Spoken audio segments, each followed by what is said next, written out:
Julius Evola. Le mystère du Graal. Traduit par Yvonne Torta. 10e chapitre, la légende impériale.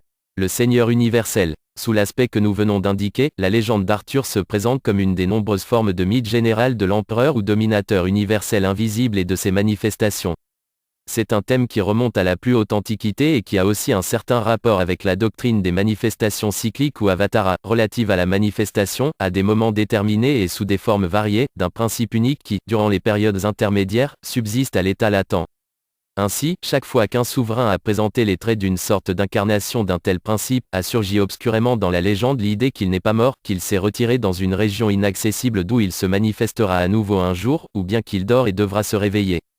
Et si, en pareil cas, l'élément suprahistorique se superpose à l'élément historique et transforme en symbole une figure royale déterminée, inversement, les noms de ces figures royales survivent parfois, et servent à désigner ce qui les transcende et qui est, précisément, de nature universelle.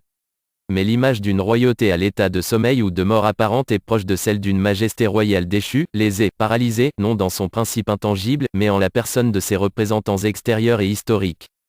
Telle est l'origine du thème du roi blessé, mutilé ou impuissant qui continue de vivre dans le centre inaccessible, où la loi du temps et de la mort n'existe plus. Pour donner une idée d'ensemble et universaliser du thème en question, sans répéter ce que nous avons dit ailleurs, nous rappellerons quelques-unes des formes typiques qui servirent, dans les temps les plus reculés, à exprimer ce symbolisme. Nous rencontrons d'abord, dans la tradition hindoue, le thème de Mahakasyapa qui dort dans une montagne, mais s'éveillera, au son des conques, lors de la remanifestation du principe, déjà apparu sous la forme du Bouddha. Cette période correspond à la venue d'un seigneur universel, Cakravarti, portant le nom de Sanka. Or Sanka veut précisément dire conque. À travers cette assimilation phonétique, s'exprime ainsi l'idée d'un réveil en fonction de la nouvelle manifestation du roi du monde et de la tradition primordiale, que le récit en question conçoit précisément comme renfermé dans une conque pendant les périodes intermédiaires de crise. Une tradition iranienne analogue se réfère au héros Keresaspa qui, blessé par une flèche alors qu'il était plongé dans le sommeil, c'est le même symbole qui apparaît encore, survit, en état de léthargie, au cours des siècles, assisté par les Fravachis, de même que le roi Arthur blessé demeure en vie dans l'île des femmes habiles dans l'art de guérir. Mais il réapparaîtra à l'époque de Saoshyant et luttera à ses côtés. Saoshyant est le seigneur d'un futur royaume triomphal du dieu de lumière et le destructeur des forces obscures arimaniques. Il convient de noter d'ores et déjà ici que la conception hébraïque du Messie et la conception chrétienne du royaume, où certains autres auteurs voudraient voir l'origine directe du mythe impérial médiéval, n'est qu'un écho de cette ancienne conception ario-iranienne pré-chrétienne. La formulation la plus importante de ce thème se trouve toutefois dans le doctrine du Kalki Avatara, en liaison avec l'histoire de Parasurama. Parasurama est une des images les plus typiques du représentant héroïque de la tradition olympienne hyperboréenne primordiale. Alors que les ancêtres des colonisateurs ariens de l'Inde se trouvaient encore dans une région septentrionale, il aurait exterminé, avec sa hache, les guerriers rebelles et tué aussi sa mère coupable, symbole du double dépassement qui, ainsi que nous l'avons dit, caractérise l'esprit héroïque, dépassement de la virilité dégradée aussi bien d'une spiritualité passée sous le signe féminin maternel selon une involution et une dégradation de sens opposés, et cela d'autant plus que son action est rapportée à une période se situant entre l'âge d'argent ou lunaire et l'âge de bronze ou titanique, entre le Treta Yuga et le Dvapara Yuga. Parasurama n'est jamais mort, il s'est retiré sur une haute montagne, le Mahendra, pour y mener une vie d'ascète, et il y vit éternellement. Cela dit, quand les temps seront révolus, il se produira, conformément aux lois cycliques, une nouvelle manifestation d'en haut, sous la forme d'un roi sacré, victorieux, en tant que Kalki Avatara, de l'âge obscur. Kalki naît symboliquement à Shambhala, un des noms qui, dans les traditions hindoues et tibétaines, désigne le centre sacré hyperboréen. Il a précisément Parasurama comme maître spirituel, et, après avoir été initié à la science sacrée, obtient l'investiture royale. Il avait reçu, entre-temps de Shiva, un cheval blanc ailé, auquel on donne tant d'importance dans l'histoire qu'il se trouve souvent identifié à Kalki lui-même, un perroquet omniscient et une épée lumineuse. On peut rappeler ici à titre de parallèle, que c'est également monté sur un cheval blanc que le roi Arthur, dit-on, se manifestera de nouveau, le même symbole jouant d'autre part un rôle notoire dans l'Apocalypse de Jean. On peut rappeler également à ce propos, l'épée disparue qu'Arthur ressaisira et qui, de temps en temps, émergeait des eaux en jetant de vives lueurs. Guidé par l'oiseau, Kalki obtient la femme, c'est-à-dire qu'il épouse Pama ou Padmavati, une fille du roi, que personne n'avait jamais pu posséder parce que tout homme qui s'éprenait d'elle se transformait, par la volonté divine, en femme, symbole qui a une signification profonde et se rattachant au sens métaphysique du désir. Kalki, escorté de ses guerriers, traverse à pied sec une mer qui s'est magiquement solidifiée devant lui, et atteint de nouveau son pays natal, Shambhala. Il le trouve si transformé et si resplendissant qu'il lui paraît être la résidence d'Indra, le roi des dieux et le dieu des héros. C'est là le symbole d'une nouvelle manifestation des forces du centre primordial, et c'est pourquoi l'on voit réapparaître les représentants des dynasties solaires et lunaires, les rois Maru et Deva, qui, grâce à la puissance de leur ascèse, étaient restés en vie, à travers les âges du monde et jusqu'à l'âge obscur, sur l'Himalaya, conçu comme la région où l'ère primordiale dure éternellement. Enfin la dernière bataille se déclenche, la lutte de Kalki contre l'âge obscur personnifié par Kali et aussi par deux chefs des démons, Koka et Vikoka.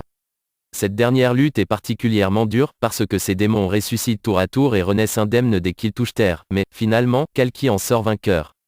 Nous préciserons plus loin, pour le lecteur qui d'ores et déjà n'en percevrait pas clairement le sens, les éléments symboliques contenus dans cette histoire. Nous avons surtout voulu fournir ici quelques références susceptibles de situer dans une perspective traditionnelle le mythe impérial de la nouvelle manifestation du Regnum, afin que les expressions médiévales de ce mythe ne soient pas considérées isolément ni surtout sous l'angle d'une dépendance unilatérale vis-à-vis des croyances chrétiennes. Déjà la romanité, pendant la période impériale païenne, parut signifier, pour beaucoup, un réveil de l'âge d'or, dont le roi, Chronos, comme on l'a vu, fut conçu comme vivant toujours, endormi dans la région hyperboréenne.